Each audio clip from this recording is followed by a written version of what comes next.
C'est une journée très spéciale, vous le savez. Aujourd'hui, tout le monde se souvient de ce qu'il faisait, de l'endroit où il était quand Paris s'est figé. 10 ans déjà, et toujours cette sidération, cette nuit qui nous hante. Ce soir-là, le 13 novembre 2015, des filles et des garçons, beaucoup de jeunes, mais aussi des plus âgés, sont massacrés sans sommation. Ce soir-là, toute la France se découvre mortelle. Les terrasses, le Bataclan, un stade, des verres levés, des rires, des chansons. C'était notre vie simple, insouciante, partagée.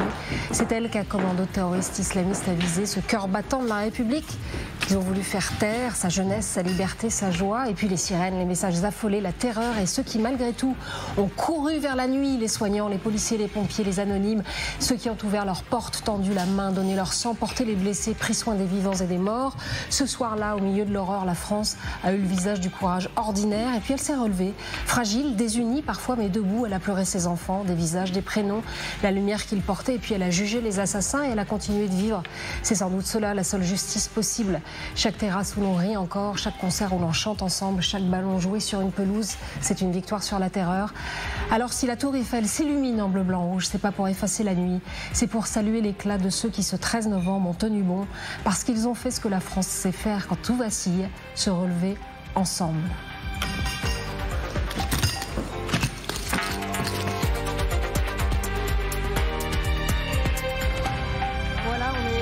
Sur le plateau dans toute liberté. Bonjour Alexandra Guillet, vous êtes journaliste police-justice TF1 LCI, bien sûr, on vous connaît bien. Georges Salinas, vous êtes ancien chef adjoint de la BRI, de la brigade de recherche et d'intervention, et vous êtes désormais patron de la coordination de la sécurité, internationale de la sécurité. Donc c'est intéressant parce que vous avez vécu l'événement au cœur de cette nuit fatale. Et vous êtes aussi tout à fait habilité à nous parler de ce qui se passe maintenant, et du fait, est-ce que cette menace est partie, est-ce qu'on est toujours aussi menacé? On va voir ça avec vous. Et puis en face de vous, évidemment, Emmanuel Ducrot, éditorialiste économie à l'opinion, Christophe Barbier, aka Christophe Barbier, et Guillaume Oda, notre reporter, chroniqueur international. Guillaume, je rappelle que vous êtes l'auteur de Jeunes à crever, attentat du 13 novembre, un procès, une génération aux éditions du Cherche Midi, et vous consacrez d'ailleurs un chapitre entier à l'attaque du Bataclan que vous reconstituez minute par minute, comme l'intervention héroïque de la BRI. Alors, Georges Salinas, j'ai juste une question pour vous. Vous savez comment... Enfin, vous avez vu la nuit se refermer sur Paris. Vous savez comment on la combat. Qu'est-ce qui ne s'efface jamais ? C'est une journée bien particulière et une nuit complètement funeste. On a des images qui nous restent bien sûr. On pense à tout ce qu'on a vécu. On s'était préparé à beaucoup de choses, mais je pense qu'on ne s'était pas préparé à la réalité de cette menace. Autant quand on est confronté, quand on voit toutes ces personnes, toutes ces victimes qu'on a pu voir. Comment ça s'est passé pour vous? Vous étiez d'astreinte ce jour-là, ou comment ça se passe? Oui, j'étais d'astreinte. Ouais. On est toujours d'astreinte à la BRI, faut le savoir. On est 24 heures sur 24. Donc, disons qu'il y a une première astreinte et une deuxième astreinte. Et moi, j'ai été appelé assez rapidement parce que je me trouvais à la campagne, pas très loin de Paris, à une 60aine de kilomètres.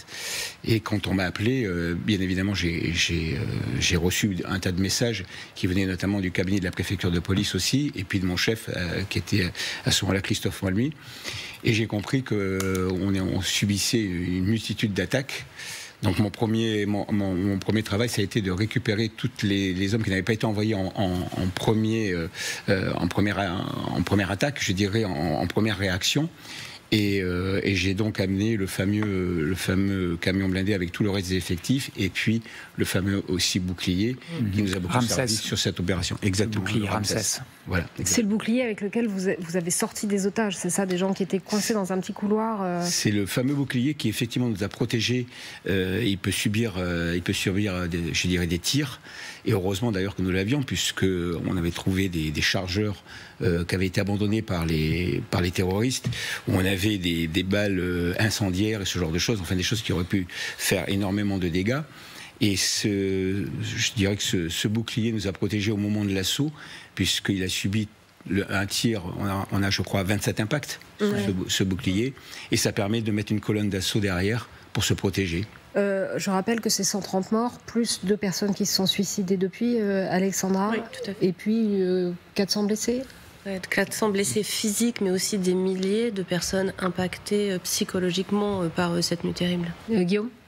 Non, mais simplement pour revenir sur l'intervention de la BRI, Brigade Recherche Intervention absolument héroïquissime. Ce bouclier dont vous parliez, Ramsès, il y avait une toute petite marche en entrant dans cette petite pièce où étaient confinés les otages, et ce bouclier, il tombe. Georges Salinas, il tombe, et pourtant vous continuez à intervenir. Qu'est-ce que vous dites au moment où ce bouclier tombe et que vous entrez vraiment à découvert au péril de votre vie ? Je crois que ce bouclier, justement, faut savoir que vous avez parlé de blessés, vous avez parlé de couloirs. Donc, il a une fonction très importante, mais comme on est dans un couloir, il y a des ricochets. Et faut savoir que dans les blessés, justement, on a quelqu'un de la BRI qui a été touché. Il est en 6e position dans la colonne d'assaut. Ensuite, effectivement, quand on rentre, on a des gens qui sont en face de nous, qui sont très déterminés, puisqu'ils viennent de nous tirer dessus. Mais quelque part, on a aussi des colonnes d'assaut qui sont très déterminées à réagir. On s'est entraîné pour ça. Donc les gens, ils savent ce qu'ils ont à faire, parce que de toute façon, personne d'autre peut le faire derrière. Et donc ils vont tous avancer, ils vont faire le boulot pour lequel ils se sont entraînés pendant des années, pour le faire au mieux possible, avec d'ailleurs toutes les marges qu'on doit prendre.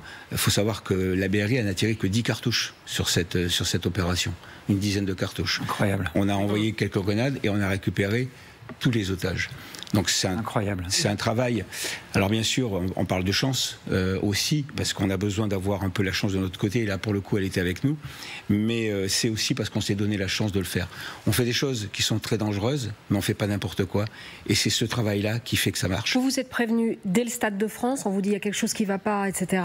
Vous rentrez à Paris et là, vous vous coordonnez avec, je suppose, d'autres forces d'intervention, puisqu'il y avait un monde fou, en fait, qui est arrivé. Vous avez été les seuls à rentrer dans le Bataclan. La première unité d'élite, arrivée, c'est vous. La seule unité d'élite qui est rentrée, effectivement, c'est Bataclan, au départ.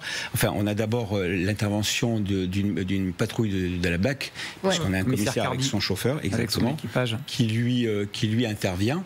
On avait, je dirais, des méthodes à ce moment-là. On était plus sur les services de police devaient essayer de geler parce qu'ils n'avaient peut-être pas l'équipement non plus qu'il fallait, et on attendait le groupe d'intervention. Ça a beaucoup aussi évolué. Et en fait, quand le groupe d'intervention arrive, on est les premiers vraiment à pénétrer après cette patrouille de la BAC nuit, où on doit progresser dans un endroit qui nous est inconnu, avec des informations qui sont parcellaires. On ne sait même pas d'abord s'ils sont encore dedans. On ne sait même pas leur nombre exact.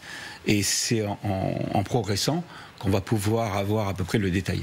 Nous, de l'autre côté, j'ai, comme tout le monde, le souvenir de cette nuit. Je regardais Bruce Toussaint à la télé, on était totalement hypnotisés et on voyait tomber sur Twitter, mais qu'est-ce que vous foutez ? Qu'est-ce que vous foutez ? Des gens qui étaient... Et on se disait, mais on ne comprenait pas, vous voyez, que ça prenne autant de temps. C'est normal, pourtant. Bien sûr, c'est normal, parce que je sais qu'il y a quelques personnes qui se sont un peu épanchées là-dessus. Il est clair qu'une opération, elle se monte pas comme ça. D'abord, le temps, c'est aussi du temps gagné. C'est pas que du temps perdu. On essaie de négocier. Il faut savoir que la négociation, elle est systématique, même dans des cas qui nous paraissent complètement perdus, parce que c'est un but. On a un but, on gagne du temps, on gagne du renseignement, de l'information, et on va essayer de faire une opération qui va essayer d'être le plus efficace possible. Donc on a un plan au début d'urgence, c'est-à-dire qu'on arrive et on essaie de savoir ce qui se passe, et puis s'il faut réagir, on réagit, et puis après, on fait une espèce de plan élaboré, qu'on travaille avec des négociateurs qui se mettent en route, et on essaie d'avoir la meilleure option possible, sachant qu'on est dans une opération où on sait qu'on a de fortes chances d'avoir des gens qui soient encore tués, blessés. Il faut aussi évacuer tous les gens qui sont à l'intérieur. Il y a des gens qui sont simplement couchés par terre, il y a aussi des blessés. Et donc, moi, ma décision, ça a été de dire, on ne peut pas faire une opération avec des gens qui sont à l'intérieur, des civils qui sont blessés, il faut les évacuer. Donc, ma philosophie, c'était de dire, on intervient quand il n'y aura plus que des morts, et c'est ce qu'on a fait. Et à ce moment-là, il n'y a plus de tirs. Pendant que vous êtes dans ce moment d'évaluation et de négociation, les tirs ont cessé également. Exactement, parce que les derniers tirs qu'on aura avant l'intervention, ce sont ceux de la BAC nuit. Ensuite, il y a un gel, il n'y a plus de tirs, il n'y a plus de morts. Et notre action a fait qu'on a pu se préparer, négocier, et puis donner un assaut dans des conditions qui étaient les conditions qu'on avait, mais des conditions qui étaient pour nous compliquées, mais on s'est révélé efficace. Vous disiez que vous n'étiez pas nécessairement prêt, en préambule tout à l'heure, que vous n'étiez pas nécessairement prêt à un tel scénario. Est-ce que maintenant, vous avez tout révisé? Est-ce que maintenant, on est capable de coordonner les services de façon... je veux dire, est-ce qu'il y a des entraînements et ce type de trucs sur ce genre de scénario? Il y a beaucoup de choses qui ont évolué. Il y avait des choses qui avaient déjà évolué. Depuis 2012, on avait déjà changé nos méthodes, puisqu'il y avait eu, je vous rappelle, des attentats à Moscou, à Beslam, on a eu à Bombay. Et donc, quand on a fait, par exemple, les 50 ans de la BRI, c'était au mois de juin de 2015, notre scénario, c'était le scénario qu'on a eu quasiment au 13 novembre. C'était des attaques multiples et une prise d'otages qui finissait à la Bibliothèque de France. Donc c'était quasiment le même scénario. Donc on travaillait déjà sur ce genre de méthode. Ce qui est sûr, c'est que tant qu'on n'est pas vraiment confronté, on est dans l'entraînement, dans la préparation, on essaie d'avoir quelque chose de cohérent.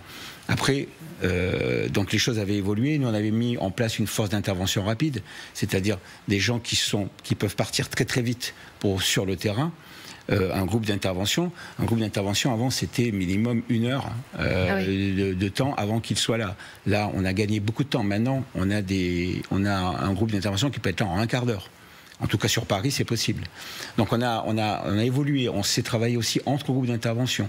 Il y a une unité qui... oui, c'était pas facile non plus, mais on avait le GIGN, on a le RAID, on a la BRI de Paris, qui est groupe d'intervention, et on s'est travaillé ensemble. On a fait des exercices communs. Et puis, il y a toute l'évolution qui a été faite aussi au niveau du travail du renseignement, des policiers de base, puisque ce sont souvent les primo-intervenants. Donc, maintenant, on a des patrouilles qui sont équipées. Adélaïde Malavo, on vous retrouve, vous êtes place de la République, Adélaïde. Alors, les hommages affluent ce jour du 13 novembre? Oui, énormément d'émotions et une place de la République extrêmement silencieuse ce matin avec des Français, des Parisiens qui sont venus se recueillir, certains qui sont venus seuls, d'autres en famille pour déposer, vous le voyez, des bougies, parfois des écritures, vous le voyez, avec écrit Paris se souvient. Justement, on va rejoindre Tiffaine. Tiffaine, vous êtes arrivée il y a une demi-heure ici, place de la République. Pourquoi est-ce que c'était important pour vous d'être là ce matin? C'était important parce que je vis dans le quartier depuis 10 ans, que c'est encore, j'ai l'impression que c'était encore hier. Et c'est important on se souvient, comme vous disiez, c'est toujours hyper important de se souvenir et de montrer qu'on est vivant, qu'on est là et qu'on n'oublie pas. Vous étiez, il y a 10 ans, vous aviez 20 ans, l'émotion est la même aujourd'hui? L'émotion est la même, d'ailleurs je ne pensais pas que ça me fasse autant d'émotions ce matin, mais c'est quelque chose auquel je pense encore, j'en fais des cauchemars, donc c'est quand même quelque chose qui reste, je pense, dans le cœur des Parisiens.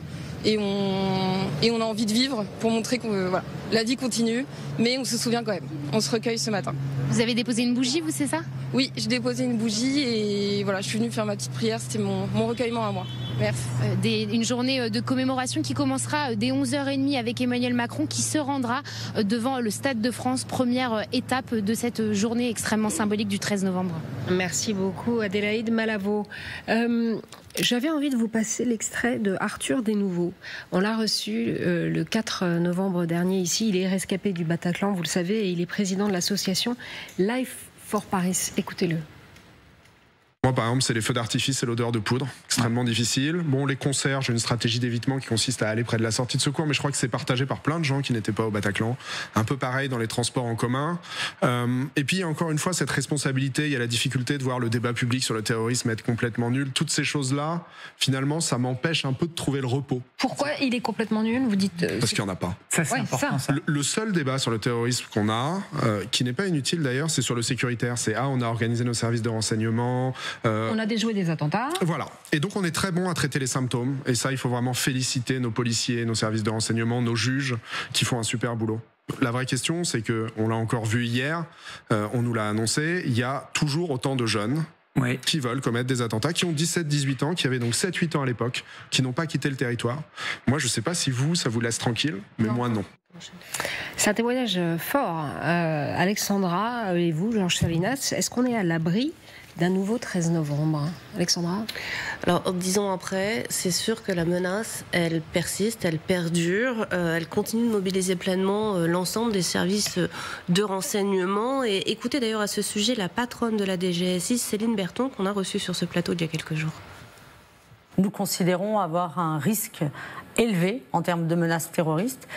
Ce risque est de nature différente de ce que nous avons connu en 2015. On en parle peut-être un peu moins parce que nous déjouons des projets d'attentats de manière finalement silencieuse. Voilà, un risque qui reste élevé, hein, dit Céline Berthon, et une tendance générale qui est même à une menace qui s'accroît selon le procureur national antiterroriste, hein, qui note, lui, depuis 3 ans, une augmentation des procédures judiciaires liées au terrorisme islamiste. Depuis le début de l'année, si on reprend les chiffres, il y a encore eu 3 attaques sur notre sol, qui ont fait 2 morts, et 6 projets d'attentats également qui ont été déjoués, dont quelques-uns très récemment. On peut parler notamment de l'arrestation de l'ex-compagne du terroriste Salah Abdeslam qui est soupçonné de projeter une action violente. Et puis on note aussi une évolution de cette menace qui est passée d'une menace dite projetée, venue de l'étranger, à une menace plus endogène, émanant d'individus qui n'ont jamais quitté notre territoire, qui n'ont pas forcément de connexion directe avec une quelconque organisation terroriste, et des profils qui sont de plus en plus jeunes, avec notamment des mineurs qui sont de plus en plus impliqués. 17 ont été mis en examen depuis le début de l'année, 19 en 2024, alors que les années précédentes c'était plutôt de l'ordre de 2 ou 3, et ce sont des jeunes en fait qui se radicalisent en ligne via les réseaux sociaux et dont beaucoup présentent des fragilités psychologiques, mais dont la dangerosité, comme le disait à l'instant Monsieur Desnouveau, est bien réelle. Arthur Desnouveau, son témoignage est puissant parce qu'il rend hommage à vous, aux gens qui sont intervenus, aux policiers, aux magistrats, aux juges, mais il dit qu'il y a tout un pan qui n'est pas envisagé par la puissance publique quand même. Vous êtes d'accord avec ça ? Alors lui, je l'ai rencontré, hein. Je l'ai rencontré plusieurs fois et on a échangé. Je crois que il y a effectivement, il y a eu des rapports qui ont été faits, hein, sur l'entrisme et ce genre de choses. Ah oui, oui, bien sûr. Donc on sait que cette menace existe. On a cette journée, elle va commémorer tout ce qui s'est passé et je crois que au-delà de l'hommage qu'on doit faire aux victimes et aux policiers et à tous ceux qui sont intervenus, services de secours, etc. Je crois qu'il faut surtout ne pas oublier que la menace, elle est toujours présente. Et c'est, je pense, le rôle aussi de nos politiques d'être toujours vigilants. Et il ne faudra, je pense, jamais baisser les bras.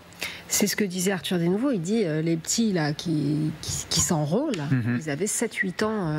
Oui, mais la nature du terrorisme et du passage à l'acte, elle évolue singulièrement en fonction, effectivement, des outils de l'époque. Et effectivement, on pense aux réseaux sociaux, aux algorithmes.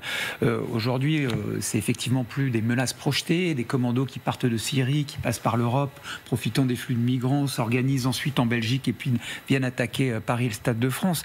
Aujourd'hui, vous avez en bout de chaîne des gens qui manipulent des cerveaux fragiles avec des algorithmes, lesquels consommateurs de contenu, en tapant le mot islam par exemple sur TikTok, au bout de 3 posts sont confrontés à des contenus salafistes et peuvent passer à l'acte. La menace, elle change complètement de nature, mais elle est toujours aussi prégnante. Et on peut parler peut-être de menaces téléguidées, dans la mesure où vous avez des gens qui se frottent les mains parce qu'un attentat est commis. On n'a même plus besoin en réalité de le revendiquer. Et c'est ça qui change tout de même, hein, dans la perception du risque à l'international. Il y a un lavage de cerveau qui se fait par moment.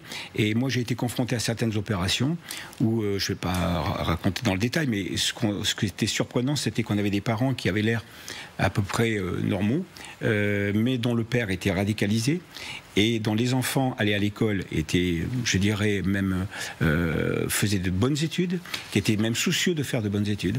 Et on trouvait dans leurs affaires des jeux de cartes avec lesquels ils jouaient le soir avec leurs parents.